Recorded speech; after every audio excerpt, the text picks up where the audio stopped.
এইডোখৰ আকৌ অলপ বেয়াও ঠাইডোখৰ সেইবিলাক নাইকিয়া কৰি ৰাখিবৰ কাৰণে হয়তো আইসকলে ফুটটো সেইডোখৰ ল'ব পাৰে এইটো বস্তু বেয়া কেলে গম পাইছেনে ইয়াতে বেয়া বস্তু এটা ব্ৰহ্মাই সৃষ্টি কৰিছিলে ব্ৰহ্মাৰ এইডোখৰ পৰা হয় ধ্ৰুৱ মধ্যৰ পৰা ব্ৰহ্মাই বেয়া বস্তু এটা সৃষ্টি কৰিছিলে ব্ৰহ্মাই যেতিয়া জীৱবিলাক সৃষ্টি কৰিলে সৃষ্টি কৰোঁতে কিছুমান বেয়া বস্তু সৃষ্টি কৰি লগাই দিলে তাৰ ভিতৰতে কি লগালে যে ব্ৰহ্মাই সৃষ্টি কৰোঁতে দক্ষিণ স্তনত ধৰ্ম ব্ৰহ্মাৰ দক্ষিণ মানে সু স্তনৰ পৰা ধৰ্ম বোলা বস্তুটো সৃষ্টি কৰিলে বুলি উল্লেখ আছে দক্ষিণ স্তনত ধৰ্ম অধৰ্ম পিঠিত ব্ৰহ্মাৰ পিঠিৰ পৰা অধৰ্ম বোলা বস্তুটো সৃষ্টি কৰিলে দক্ষিণ স্তনত ধৰ্ম অধৰ্ম পৃথিত ধ্ৰুৱ হন্তে ক্ৰোধ কাম জন্মাইলা হৃদিত এই ধ্ৰুৱ যুগলৰ পৰা ক্ৰোধ মানে খংটো জন্মাইছিলে বুলি কৈছে ধ্ৰুৱ হন্তে ক্ৰোধ কাম জন্মাইলা হৃদিত কাম ভাৱটো যিটো অতিকে বেয়া বুলি মহাপুৰুষে 1 নম্বৰত ঠাই দিছে অনৰ্থবিলাকৰ ভিতৰত আটাইতকৈ বেয়াটোৱে হ'ল কাম মহাপুৰুষে কৈজনী ওলাইছে যেতিয়া কথাটো কৃষ্ণ মহাপুৰুষে এজোপা ঘোষা লিখিছে যে যতেকো অনৰ্থ আছে সংসাৰত তাতে 3 বিধ হাৰ যে পৃথিৱীখনত যিমানবিলাক বেয়া বস্তু আছে তাতে বেয়াবিলাকৰ ভিতৰত আটাইতকৈ বেছি বেয়া 3টা আছে সেই 3টা কি কাম ক্ৰোধ লোভ আপোন নাখনো জানি কৰা পৰিহাৰ প্ৰয়োজন চাব তাত আকৌ ভগৱন্তৰ নাম নাই সেই জোকা ঘোষাত যতেকো অনৰ্থ আছে সংসাৰত তাতে 3 বিধ হাৰ কাম ক্ৰোধ লোভ আপোন নাখনো জানি কৰা পৰিহাৰ ক'ত আছে তাত ভগৱানৰ নাম তাত ভগৱানৰ নাম নাই এতিয়া আটাইতকৈ বেয়াটোৱে হৈছে কাম এতিয়া কামটো ক'ৰ পৰা জন্মালে ব্ৰহ্মাই হৃদয়ৰ পৰা সেইকাৰণে এই বস্তুটো কোনেও এৰাই চলিব নোৱাৰে বালিচাহীৰ পৰা গজহস্তিলৈকে যিমানবিলাক জীৱ ব্ৰহ্মাই সৃষ্টি কৰিলে সকলো জীৱৰে কি আছে এই কাম ভাৱটো বা কামনা বাসনা ভাৱটো আছে সেইকাৰণে এইটো অতিকে বেয়া আৰু সেইকাৰণে মহাপুৰুষ শংকৰদেৱে এই ঘোষা যোগাত 1 নম্বৰ থৈছে যে কাম ক্ৰোধ লোভ আপোন নাখনো জানি কৰা পৰিহাৰ কাম ক্ৰোধ লোভ এইকেইটাই নিজক শেষ কৰে গতিকে পৰিহাৰ কৰা পাৰিব জানো পৰিহাৰ কৰিব যিটো ব্ৰহ্মাৰ হৃদয়ৰ পৰা সৃষ্টি কৰিলে যিটো চকু চেলাউৰিৰ পৰা ক্ৰোধ সৃষ্টি কৰিলে ক্ৰোধ আপুনি চকু চেলাউৰিলে চালে আপুনি গম পাব চাবচোন খং উঠি আহিছে নেকি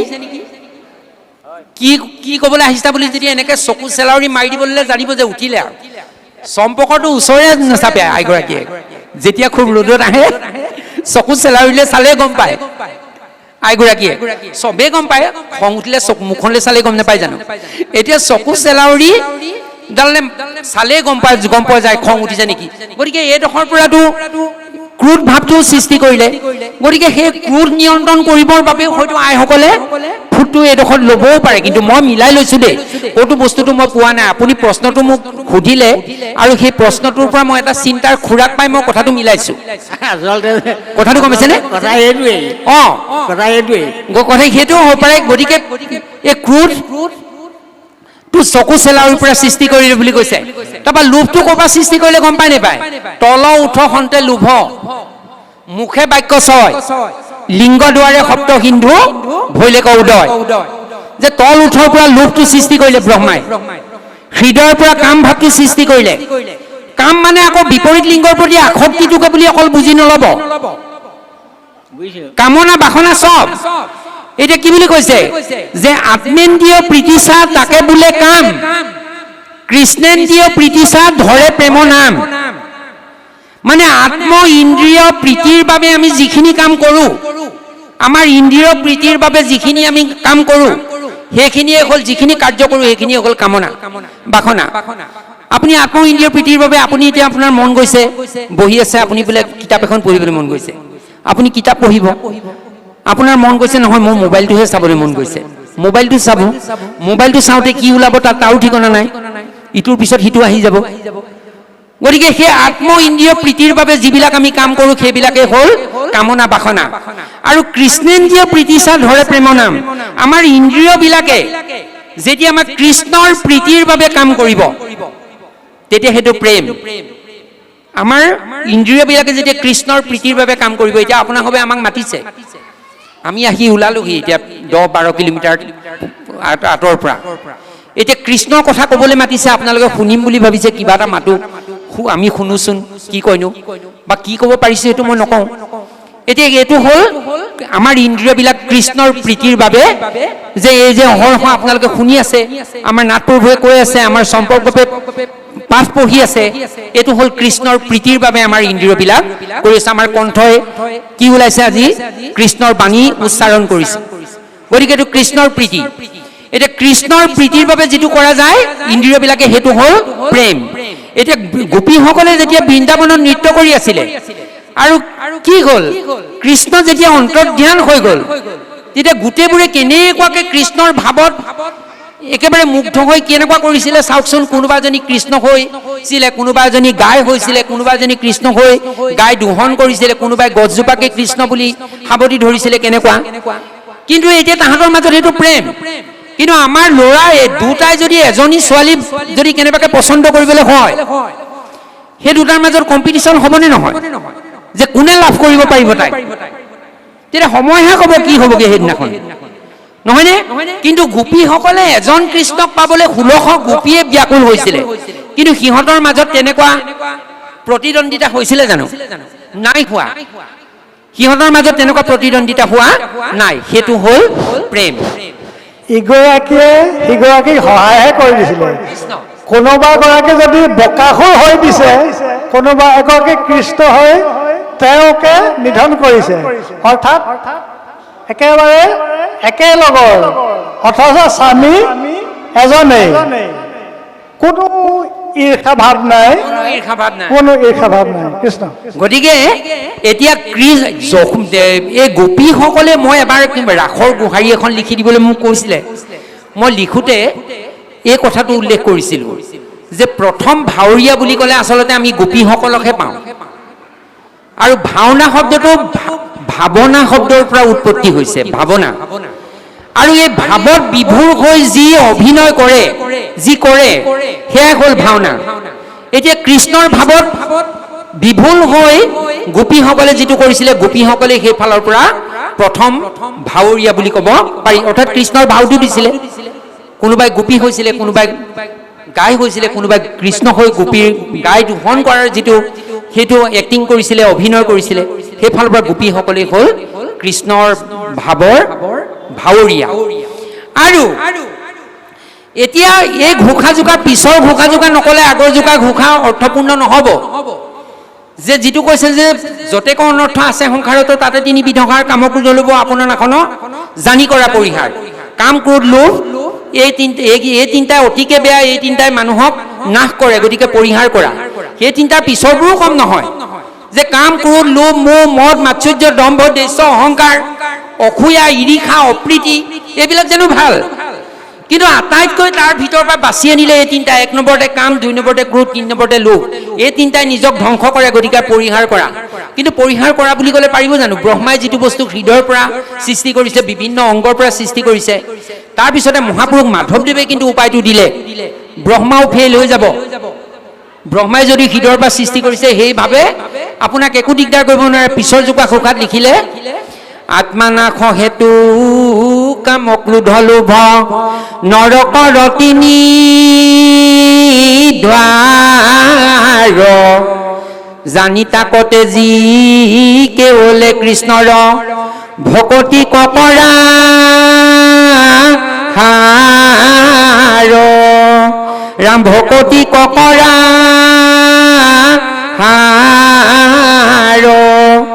আত্মা নাশ হেতু কাম, ক্ৰোধ, লোভ, নৰকৰ 3 দ্বাৰ। কোনোবাই যদি নিজক শেষ কৰিম বুলি ভাবিছে, বেছিলৈ যাবই নালাগে, এই তিনিটাই নৰকৰ 3খন দুৱাৰ সদৃশ বুলি কৈছে। যেনেকৈ আমাৰ নামগৃহত এতিয়া এইফালে এখন দুৱাৰ সোমাব পাৰি, সেইফালে এখন দুৱাৰ, পিছফালে যাব পাৰি, এইফালেও এখন দুৱাৰ, 3খন দুৱাৰ আমাৰ নামগৃহতো আছে। গতিকে নৰকতো 3খন দুৱাৰ আছে। 3খন দুৱাৰৰ নাম, এখনৰ নাম কাম, এখনৰ নাম ক্ৰোধ, এখনৰ নাম লোভ। যাৰ য'ত ৰতি প্ৰীতি বেছি, সি সেইখন দুৱাৰে দিয়ে নৰকত এণ্টি মাৰিবগৈ পাৰিব বুলি কৈছে। যে আত্মা নাশ সেইটো কাম, ক্ৰোধ, লোভ, নৰকৰ 3 দ্বাৰ। কাম, কাৰোবাৰ কাম কালিত ৰতি প্ৰীতি বেছি, মনলৈ অনবৰত সেই ভাৱটোকে আহিয়ে থাকে। সন্মুখত আই এগৰাকী পৰিলেই হয়, আইগৰাকী মোৰ পেহী বয়সৰ নে মা বয়সৰ নে মোৰ ভণ্টি বয়সৰ নে মোৰ পত্নী বয়সৰ, সেইবিলাক একো নাচায়। মহাপুৰুষে উল্লেখ কৰি গৈছে তেনেকুৱা মানুহৰ কথা। শুয়া কামাতুৰৰ একো দুখক নাচায়, কৰে স্ত্ৰীক আলাপ যেখনে ইচ্ছা যায়। আমাক নিন্দা কৰিছে। এনেকুৱা কামাতুৰ কিছুমান মানুহ আছে, সন্মুখত নাৰী এগৰাকী পৰিলেই বেয়া ভাৱ এটা মনলৈ আনি বেয়া কমেণ্ট এটা, বেয়া দৃষ্টি এটা দিব।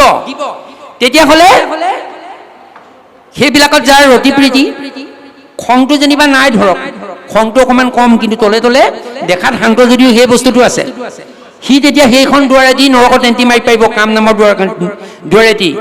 তাৰপৰা ক্ৰোধ, ক্ৰোধটো কোনোবা খঙৰ বশৱৰ্তী হৈ গৰিহীত কাম কৰিছে, খঙৰ বশৱৰ্তী হৈ নকৰিবলগীয়া কাম কৰিছে, সেইজন খুব সহজে ক্ৰোধান্বিত হয়। গতিকে সেই ক্ৰোধ নামৰ দুৱাৰখনেদি নৰকত এণ্টি মাৰি পাৰিব। লোভটোতো বহুত ধৰণৰ লোভে আছে, যিটো ব্ৰহ্মাই তল ওচৰৰ পৰা সৃষ্টি কৰিলো বুলি কৈছে। সেই লোভৰ বশৱৰ্তী লোভীয়া লোকসকলো নৰকলৈ যাব লাগিব বুলি কৈছে। তেতিয়াহ'লে কি কৈছে? আত্মা নাশ সেইটো কামৰ ক্ৰোধ লোভ নৰকৰ তিনি দুৱাৰ। তাৰপিছত দৰৱটো দিছে প্ৰভুজন, সেইটোহে অতি দৰকাৰী। তেতিয়া কি বুলি কৈছে? আত্মা নাশ সেইটো কামৰ ক্ৰোধ লোভ নৰকৰ তিনি দুৱাৰ, জানি তাক তেজি কেৱলে কৃষ্ণৰ ভকতিক কৰাহাৰ। যদি সেইটো কোনোবাই এৰাই চলিবলৈ মন আছে, তেতিয়াহ'লে কৃষ্ণৰ ভক্তিক হাৰ কৰা। তেতিয়া সেই বেয়া অভ্যাসবিলাক, বদ অভ্যাসবিলাক আমাৰ গাৰ পৰা গুচি যাব, আৰু আমি কি কৰিব পাৰিম? এক শুদ্ধ আৰু পৰিশীলিত জীৱন যাপন কৰিব পাৰিম। গতিকে কৃষ্ণই হ'ল এনেকুৱা এজন দেৱতা, যিজন দেৱতাক আমি ভক্তি কৰিলে, অচলা ভক্তি কৰিলে, তেতিয়াহ'লে আমি এই বেয়া বস্তুবিলাকৰ পৰা হাত সাৰিব পাৰিম। আৰু ভগৱন্ত কৃষ্ণৰ প্ৰিয় ভাষা অৰ্জুনক আৰু এটা কথা ক'লে এই কাম ভাৱটোক লৈ। কি বুলি ক'লে? যে মুতেখে একান্ত চিত্ত যাৰ তাকো নকৰে কামে অনৰ্থ। যিজনে চিত্তত কেৱল মুকেই ধাৰণ কৰি আছে, সেইজনক কাম বোলা বস্তুটোৱে অনৰ্থ কৰিব নোৱাৰে। এতিয়া মহাপুৰুষে তিনিটা বেয়া বাচিছিলে, তাৰ ভিতৰত কিন্তু এতিয়া ভগৱন্ত কৃষ্ণই একেবাৰে প্ৰথম যিটো আটাইতকৈ চোকাটো কাম, কামটোৰ কথা ক'লে। কামটো উৰি গ'লে বাকীকেইটাটো অট'মেটিক উৰিব। এতিয়া মহাপুৰুষ ভগৱন্ত গুৰুৱে কৈছে, যিজনে চিত্তত কেৱল মুখ ধাৰণ কৰি থাকে, তাক কাম বোলা বস্তুটোৱে অনৰ্থ কৰিব নোৱাৰে। কেনেকুৱা হ'ব তাৰ অন্তৰখন? মুখ যেতিয়া চিত্তত ধাৰণ কৰি চিন্তা কৰি থাকিব, নিশ্চয় জানিবা যেন ভজা ধান গাজিবে নহি সমৰ্থ। মুতেখে একান্ত চিত্ত যাৰ তাকো নকৰে কামে অনৰ্থ, নিশ্চয় জানিবা যেন ভজা ধান গাজিবে নহি সমৰ্থ। যেনেকে ভজা ধান, আমি এতিয়া কঠীয়া 3 ৰাতি তলত 3 ৰাতি ওপৰত থৈ খুব ধুনীয়াকৈ গাপ দি গজাই পথাৰত ছটিয়াই দিওঁ কঠীয়া নি। এতিয়া আমি কঠীয়া তেনেকৈ পৰাৰ আমাৰ নিয়ম।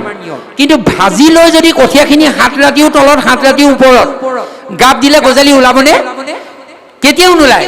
গতিকে ভগৱন্ত কৃষ্ণক ভক্তি কৰিলে আমাৰ চিত্তখন কেনেকুৱা হ'ব বুলিছে? ভজা ধানৰ দৰে হ'ব, অৰ্থাৎ বেয়াবোৰে আৰু পোখা মেলিব নোৱাৰা হ'ব। গতিকে ভগৱন্তত আমি সেইকাৰণে অচলা ভক্তি কৰিব লাগে। কৃষ্ণ।